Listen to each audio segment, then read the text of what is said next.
reading prior to this, you find that the Lord was there on the mountainside or on the hillside performing a great miracle.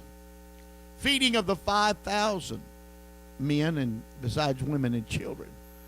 And what a great time it was when they gathered there and the bread was passed out and the fish, and they enjoyed that time.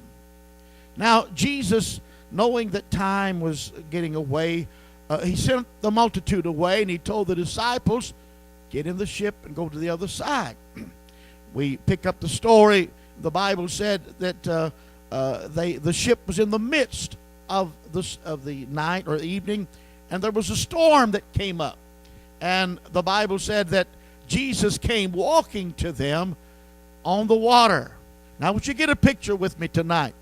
I want to speak about something that may sound like that's negative or contrary to what thinking might be, but sometimes, listen to me, sometimes the greatest miracles are wrought in the midst of a storm.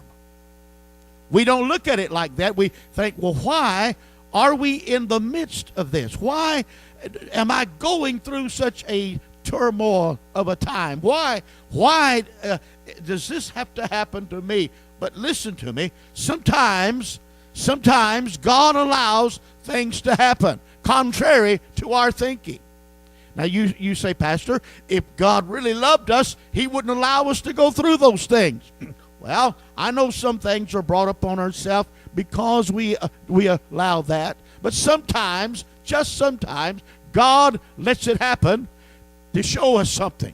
So in the midst of the storm, in the midst of a boisterous wind, in the midst of a contrary wind, the boat is being tossed.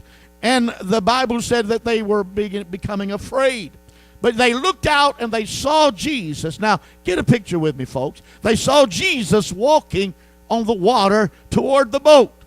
And knowing Peter, bold and brass like he was, like so many people I have seen, Peter said, now, Lord, if this is you, Jesus first of all told them, said, don't be afraid.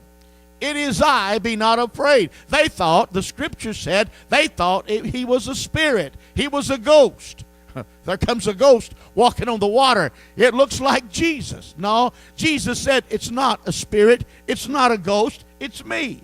And then as he drew nigh to the boat, Peter said to him, Lord, if it's really you, if it's you, bid me come unto you on the water.